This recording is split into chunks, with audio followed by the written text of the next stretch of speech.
RSS मुर्दाबाद के ये जो नारे लग रहे हैं, ये जामिया मिलिया इस्लामिया यूनिवर्सिटी के अंदर लग रहे हैं, जहां ऑडिटोरियम में एक कार्यक्रम आरएसएस के जरिए आयोजित किया गया। क्या दिल्ली और देश की दूसरी तमाम यूनिवर्सिटियां ख़त्म हो चुकी हैं, जो अब सिर्फ माइनॉरिटी स्टेटस वाली या कहूँ कि अक़लियती इक़्तिदार वाली जो यूनिवर्सिटीज़ हैं, चाहे जामिया मिलिया इस्लामिया हो या फिर अलीगढ़ मुस्लिम यूनिवर्सिटी हो, वहाँ पर अब आरएसएस को ही सिर्फ अपना एक प्लेटफॉर्म नज़र आने लगा है। जामिया मिलिया इस्लामिया में जिस तरीके से आरएसएस के ज़रिए एक प्रोग्राम आयोजित किया गया और बाकायदा वहाँ पर, क्योंकि वाइस चांसलर मज़हर आसिफ हैं, जिनकी नज़दीकी मुस्लिम राष्ट्रीय मंच से, इंद्रेश कुमार से, आरएसएस से डायरेक्ट इनडायरेक्ट तरीके से पूरी तरह से ये जगज़ाहिर है, दुनिया जानती है।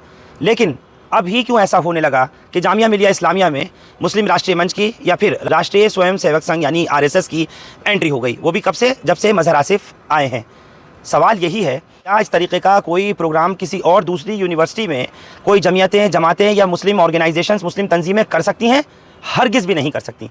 लेकिन क्योंकि अब जामिया मिलिया इस्लामिया में जिस तरीके से मज़हर आसिफ की तकर्रुरी हुई, उनको वाइस चांसलर बनाया गया, तो ऐसे में बस अब आरएसएस की शाखा लगनी ही वहाँ पर बाकी रह गई है। लेकिन जिस तरीके से स्टूडेंट्स ने हंगामा किया, जिस तरह से जामिया मिलिया इस्लामिया में ज़बरदस्त हंगामा बरपा हुआ, उसका ज़िम्मेदार कोई और नहीं है बल्कि ख़ुद वाइस चांसलर मज़हर आसिफ हैं। उन्होंने वहाँ ऑडिटोरियम में जिस तरीके का प्रोग्राम रखवाया और उसको लेकर के विरोध हुआ, प्रदर्शन हुआ, स्टूडेंट्स साफ तौर पर नाराज़ हुए, इसको लेकर के हंगामा हो सकता था।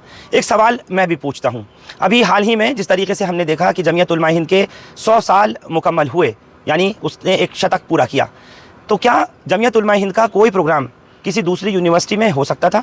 क्यों जामिया मिलिया इस्लामिया में भी नहीं हुआ? क्या जो बनारस हिंदू यूनिवर्सिटी है BHU, उसमें जमीयत को जगह दी जा सकती थी, वो प्लेटफॉर्म दिया जा सकता था इस प्रोग्राम को करने के लिए? मैं सिर्फ एक मिसाल के तौर पर पूछ रहा हूँ। जवाब में यही आएगा आप लोगों का, हरगिज़ भी नहीं, कभी भी नहीं। दिल्ली यूनिवर्सिटी का नहीं है, वहाँ पर आरएसएस का ये प्रोग्राम नहीं हो सकता था जो कुछ जामिया मिलिया इस्लामिया में हुआ? या फिर अब ये एक तरीका ढूंढ निकाला है आरएसएस ने या मुस्लिम राष्ट्रीय मंच ने कि अब जो मुस्लिम तंजीमें हैं, जो मुस्लिम इक़्तिदार वाले इंस्टीट्यूशंस हैं, जो यूनिवर्सिटीज़ माइनॉरिटी स्टेटस का दर्जा रखती हैं, अब वहाँ पर किसी भी तरीके से एंट्री जो है वो इनडायरेक्टली इन लोगों के ज़रिए कराई गई, जिस तरह का ये वाइस चांसलर है या फिर रजिस्ट्रार वगैरह है। एक और तस्वीर हैरान कर देने वाली है, आप देखिए ज़रा, हाथ जोड़कर खड़े हैं professor Mazhar Asif, vice chancellor Jamia, जो खुद दिल्ली एजुकेशन सोसाइटी के सरबराह हैं, जिसके तहत एंग्लो अरेबिक स्कूल और दीगर जो इंस्टीट्यूशंस हैं, एजुकेशनल इंस्टीट्यूशन, स्कूल वगैरह, वो सब आते हैं। दूसरी तस्वीर देखिए, ये कोई और नहीं है बल्कि हाथ जोड़ करके खड़े हैं एक मूर्ति के आगे, इसी जामिया मिलिया यूनिवर्सिटी के रजिस्ट्रार प्रोफेसर मेहताब आलम रिजवी। आप दंडवत होइए, माथा टेकिए, कुछ भी करिए, जो दिल चाहे वो कीजिए, आपकी इच्छा है, आपका ईमान है, आपका अपना धर्म है।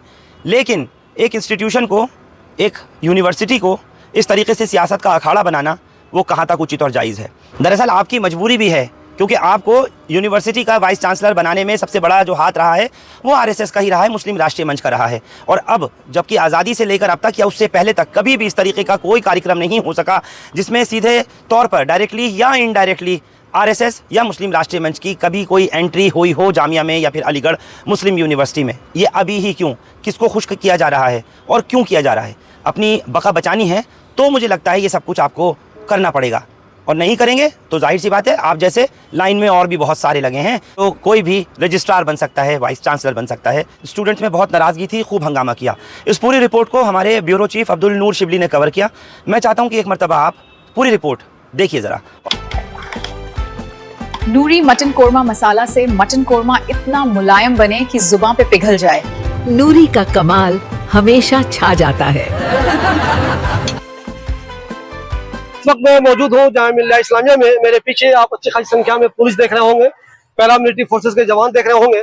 उसकी वजह यह है कि जामिया मिलिया इस्लामिया में आज एक प्रोग्राम हुआ जिसका नाम है युवा महाकुंभ, सेवा और समर्पण के 100 साल। ये प्रोग्राम आरएसएस का था। जैसे ही ये वाला पोस्टर वायरल हुआ इस प्रोग्राम के ताल्लुक से, उसमें निवेदक लिखा हुआ था जामिया मिलिया इस्लामिया। तो जो लोग जामिया मिलिया इस्लामिया से प्यार करते हैं, उसके इतिहास को जानते हैं, उनको लगा कि आखिर जामिया मिलिया इस्लामिया आरएसएस का कोई प्रोग्राम भला कैसे कर सकता है। देखिए, एक चीज आप लोगों को मालूम होना चाहिए, जामिया मिलिया इस्लामिया के जो मौजूदा वाइस चांसलर हैं मज़हर आसिफ साहब, उनके बारे में ये बात अच्छी तरह सबको मालूम है कि बहुत पुराने जमाने से वो आरएसएस के चाहने वाले हैं और आरएसएस को वो पसंद करते हैं। उसके बाद से जब से मजहर आसिफ साहब जामिया मिल्लिया इस्लामिया में आए हैं, आरएसएस के ताल्लुक से बहुत सारे प्रोग्राम ऐसे यहाँ हो चुके हैं, तो इससे पहले जामिया मिल्लिया इस्लामिया में कभी नहीं हुए।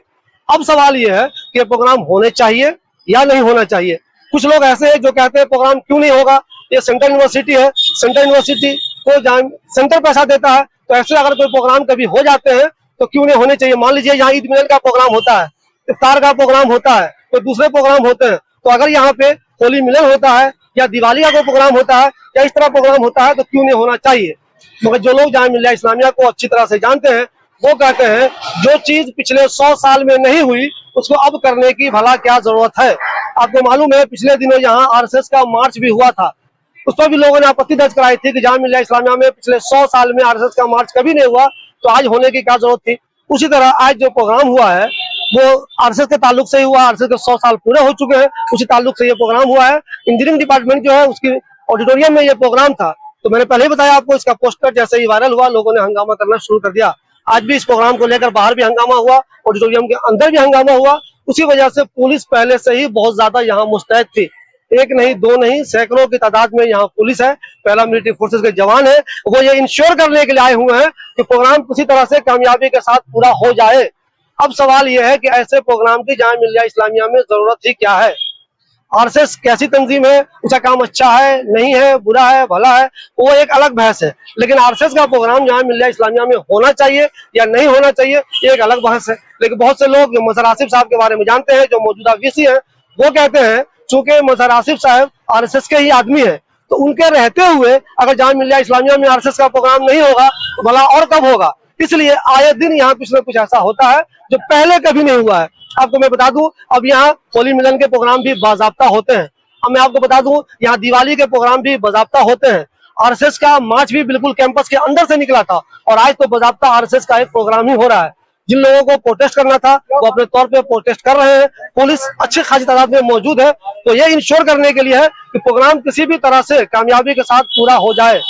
प्रोटेस्ट भी जारी है, प्रोग्राम भी जारी है। सवाल ये पैदा होता है कि आखिर जामिया में ऐसे किसी प्रोग्राम की जरूरत ही क्या है जिसको लेकर बहुत सारे लोगों को प्रोटेस्ट करना पड़ जाए। बहुत बहुत शुक्रिया। तो सुना आपने हमारे ब्यूरो चीफ अब्दुल नूर शिबली को, बिल्कुल ठीक कहा आपने वैसे कि अब नहीं होगा आरएसएस का प्रोग्राम तो फिर कब होगा।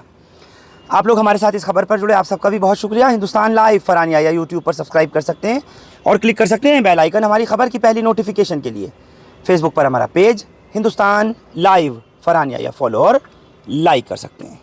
Thank you for now.